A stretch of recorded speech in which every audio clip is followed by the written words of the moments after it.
Hey pretty people, welcome back to my channel and welcome to a brand new video. Today's video is a speed build and it's a very special one. This is a new series that I want to start on my channel and it is for Catalogue homes, and it's probably going to be called like the Unfurnished Catalogue home series. I'm not sure yet, but Catalogue homes are very popular. They were very popular back in the mid 90s, I would say, in America, and they were found everywhere.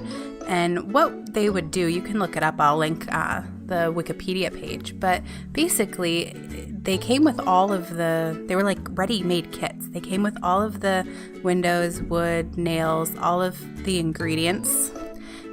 That's not even the right word, but all of the ingredients. And they came on a train to people and then they would just build them, and they were a lot cheaper and then contracting a contractor. I don't even know if contractors were around back then. I think that they probably were. So what people would do is buy them, and this particular one is called the Glens Falls Catalogue home, and it was popular in 1922, which, was it 1922? I feel like that's not right. 1923? I don't know. I linked it on the page. I just can't remember. I have it up in front of me right now, but I think it was 1923 or 26 in the early 1900s, and it was $4,500. It was about $4,500 to get this house ready-made, ingredients sent to you. That's not even the right word. Ingredients. It's not like a cookbook or anything. But what I had was, it's 1928. I found it. It's 1928. So what I'm doing now is I'm just doing the basic floor plan, and it was really interesting and hard to do because I have a little version of it, and I'll put it up on the screen for you guys. And it gives me the floor plan, and it tells me where like the living room and the kitchens and everything are. And I have to kind of figure out how that translates into the Sims world. And if you guys have ever worked with house plans on the internet trying to transfer them to the Sims, you'll know that they don't always work out that way. So I definitely had to do a lot of polling and finagling to see where the best thing would be, where the best thing, I can't even speak. I try to be so professional for you guys, but it just doesn't work out because I'm a little bit of a spaz. So anyways, it was very much a challenge, and I look forward to doing these every week. It would be really fun to do. They are unfurnished, and I asked you guys on Twitter if you wanted me to do wallpaper and tile inside, and it was kind of 50-50. It won over a little more to leave it empty. So what I did was I just slapped some wallpaper and carpet in tile, whatever floor tiles I used, in the build, and you are more than welcome to use them or change them. But this house is really cool. It definitely gives a little informational bio about it, and I can read that now. It says, the Glen Falls is an exclusive and pleasing Dutch colonial home. Picturesqueness, dignity, and hospitality are three cardinal points that are outstanding characteristics. Comfortable and economical arrangement and strong and permanent construction are other important advantages to consider. This house represents by far the choicest design of Dutch colonial architecture. Its popularity is a natural result of widespread appreciation for the home beautiful. Its distinctive sharp lends itself remarkably well to the ideal treatment of carrying the lines down to the ground. Carefully planned to stress the harmonious lines are the colonial entrance door with its brick terrace and bench, the set-in porch with dignified wood columns, green shutters, and flower boxes. Then again, consider the wide siding, stuccoed fireplace chimney topped with pots, through which the smoke rises from a crackling fire below. The plan, as illustrated, is 46 feet wide by 32 feet deep. Someone wrote under it, I wasn't even sure if picturesqueness was a real word. Yeah, that did not sound like very good English put together. It's really cool. It shows the picture of like what the inside would be furnished.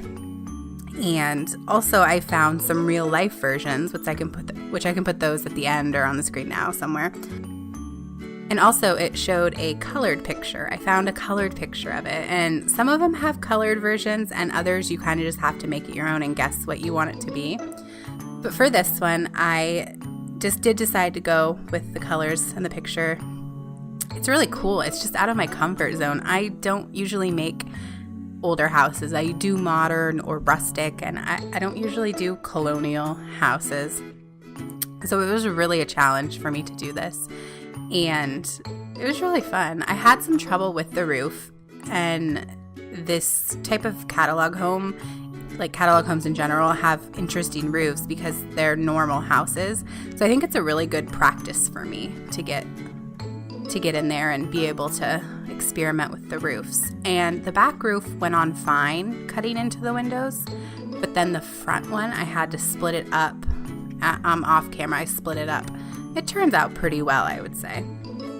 So this house, for colors, it does have nice white siding, which I will be showing in a minute.